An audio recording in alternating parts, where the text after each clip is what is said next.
Welcome to the Heartful Parent Podcast. I'm your host, Christy Keating. In this podcast, we talk about it all, our parenting, our partnering, and our professional lives, because they are all a part of us, and we were never meant to do this alone.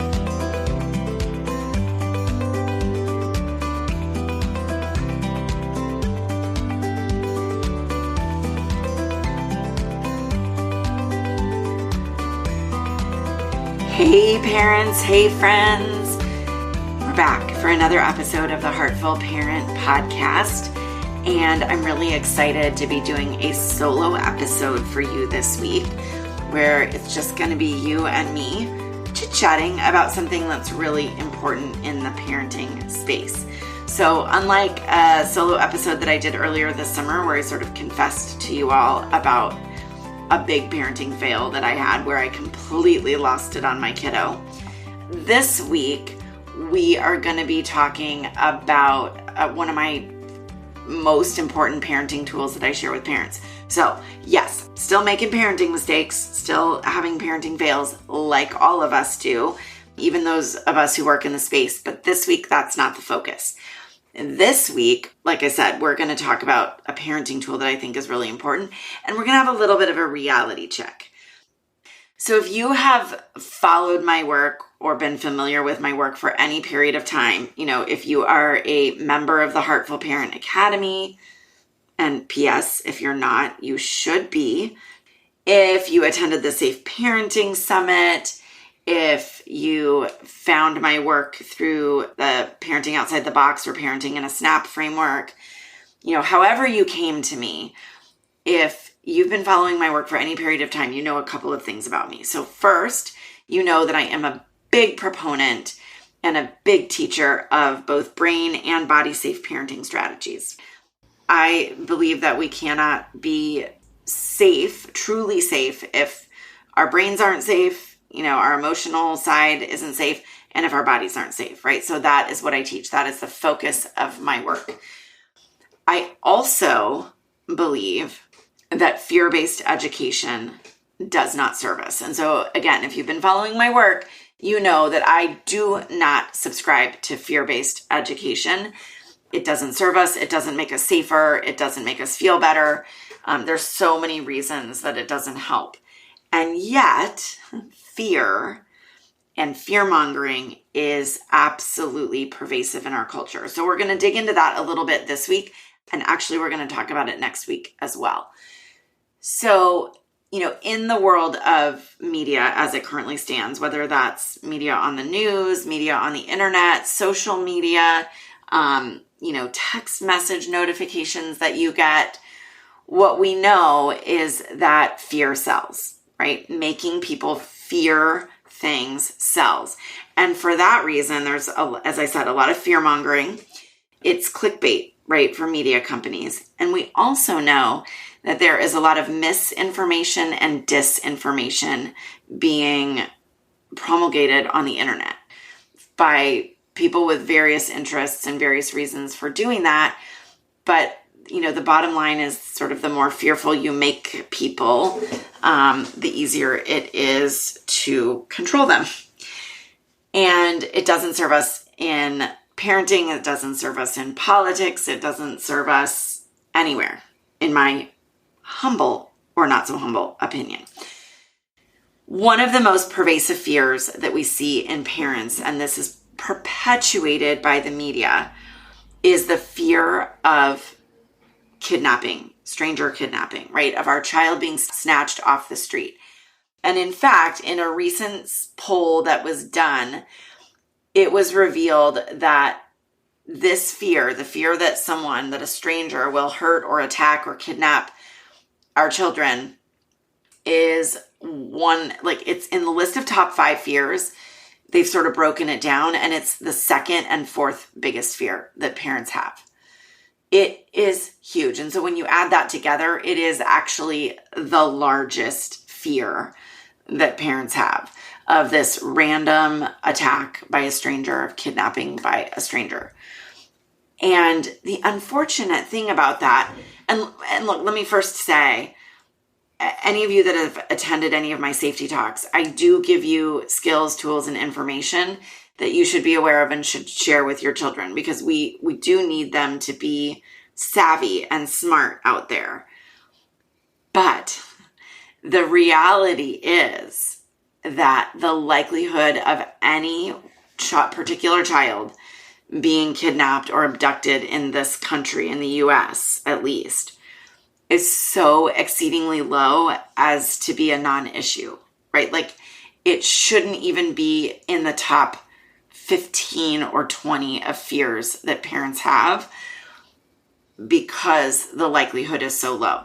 Now, we're going to talk about that likelihood and the statistics around that in more detail next week, because I am really excited that we'll have Dr. Paul Renfro on the podcast next week. He is an assistant professor of history at Florida State University and wrote a book a couple of years ago called Stranger Danger. And he really debunks a lot of those myths around stranger danger. And so I hope that this week, coupled with next week, will give you tools and strategies as well as realistic information about the risks. I cannot tell you how many times I hear parents say, well, I don't let my child walk to school because I'm afraid that they will be kidnapped. I was actually recently out for a walk. I often walk in the morning with one of my dogs, and I watched as this middle schooler, she looked like she was probably 8th grade, so not the beginning of middle school, like 8th grade, headed on to high school, kid walked to school with her parent trailing her by like 15 or 20 feet behind, all the way to make sure that she was okay. Like, this kid clearly knew the way to school, was clearly independent, clearly like knew what was up. And she either was embarrassed by having her parent there and like trying to get away from her mom, or her mom just said, hey, I'm just going to follow behind to make sure you're okay. I don't know what the exact circumstances were, but mom was trailing this kid. And I thought, this is crazy pants. Like, we do not need to be doing this and like taking away that sense of freedom and independence and responsibility from our children. So like I said, we're going to talk about that more next week. But this week I want to talk about that phrase, stranger danger, that many of us were taught growing up, right? Stranger danger, don't talk to strangers, be afraid of strangers. And that phrase, which was coined by the National Center for Missing and Exploited Children. And look, they do some good work, but they're also, there's good work and they're part of the problem in that they kind of perpetuate some of these fears. And that phrase, stranger danger, has become such a pervasive part of our lingo and our like cultural language that ask any parent and almost any kid and they will tell you, oh yeah, I've heard it, I was taught it, and I've taught it to my child. And so today, what I want to share with you are all the reasons why you should stop using the phrase stranger danger. Like, I will consider it a win when this phrasing is eliminated from our lives as parents and eliminated from teaching that happens in schools and by police officers and, wherever sort of safety education takes place. So why am I saying that stranger danger is not should be banned from your vocabulary or your lexicon? Well, first of all, it's because, as I already said, the risk to our children by strangers in terms of kidnappings or abductions is incredibly low. We're going to talk about those statistics next week. But here's the other reasons that it is not helpful. So first, kids do not view strangers in the same way that adults do, right? Ask any child, who is a stranger? And sure, they might point to people that they've never met or don't know. But if I walk up to that child and say, hi there, hi, my name's Christy, I'm a friend of your mom's, or, whatever, I am no longer a stranger to most children. They won't think of me as a stranger. I will never forget when my older daughter was little and she went to the park. She actually went with her nanny. We had something similar to this happen on a couple of occasions, but on one occasion she went to the park with her nanny and came back and reported to me that she had met her new best friend.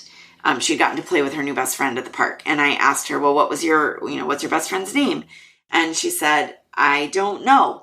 And I said, well, where does your best friend live? And she said, I don't know. And I said, well, did you talk to her? Do you know who your best friend's parent was? And she said, I don't know. And so here was my child identifying this other child as her new best friend. She didn't know her name, where she lived, or who her parent was. And so that just really drove home for me that our kids really think about friends, acquaintances, and strangers in a different way than you or I do. Okay, the second reason that phrasing stranger danger is ineffective is because, frankly, it is dangerous for children to be afraid of all strangers.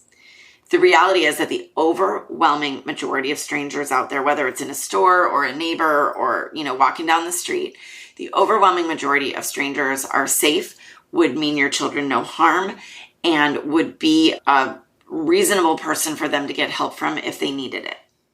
Our children need to be able to ask for help. Now, when I'm talking about asking for help from strangers, yes, I say look for moms first, look for women second, look for dads next, and men fourth, just because, we're going to play the odds here. But whether it's a man, woman, or other gendered person, almost every stranger out there means no harm to your child. And we need our children to feel like they can ask for help from those strangers if they get lost or separated from you, if, something else unsafe is happening and they need adult intervention or, whatever. It is dangerous for children to be afraid of all strangers. Not to mention the fact that it doesn't feel very good to walk around in the world afraid of anyone we encounter, right? That is not a healthy, fun, or safe way to live. Okay, and the third and biggest reason why the phrase stranger danger should never enter your lexicon is because roughly 93% of abuse, childhood sexual abuse, does not occur at the hands of strangers, but at the hands of someone that you know. A family member, a neighbor, a coach, a teacher, a friend, an older child. The overwhelming majority of childhood sexual abuse is at the hands of someone we know, someone we trust. And the problem with using the phrase stranger danger is that sort of effectively puts blinders on us, sort of has the impact or the effect of having us forget that the risk is more likely to come from people in our inner circle, if you will, or even our outer circle.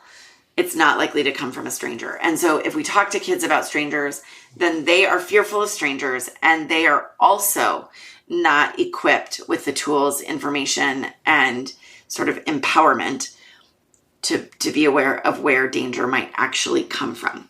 Okay, so stranger danger, like exit out. Don't talk about it. Get rid of it. Never say it again to your children.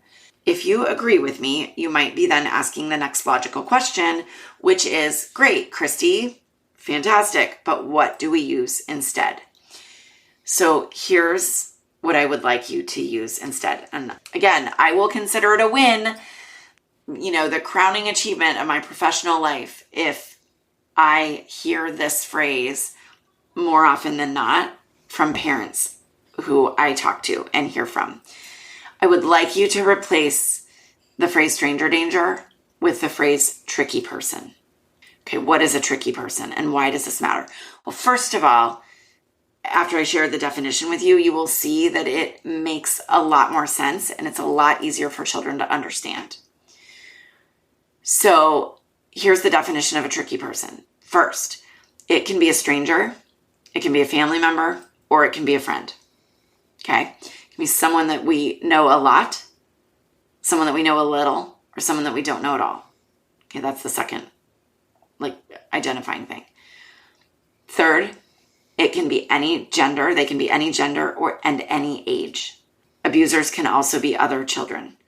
Number one, stranger, family member, or friend. Number two, someone we know a lot, a little, or not at all. Three, any gender, any age. Now, if you're doing the math on that, you're looking at that or hearing that and saying, Christy, that's pretty much everyone.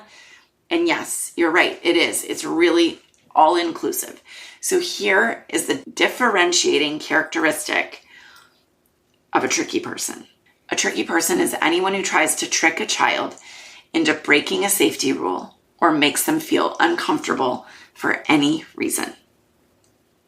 I mean, aside from having to do chores, right? Like, I don't mean to get, tongue-in-cheek about it. There are lots of things our children could say make them uncomfortable, right? That they don't like to do. That's not what we're talking about here. This is an adult or an older child or a peer-age child who tries to get them to break a safety rule or tries to make them uncomfortable. Safety rules, you surely have them.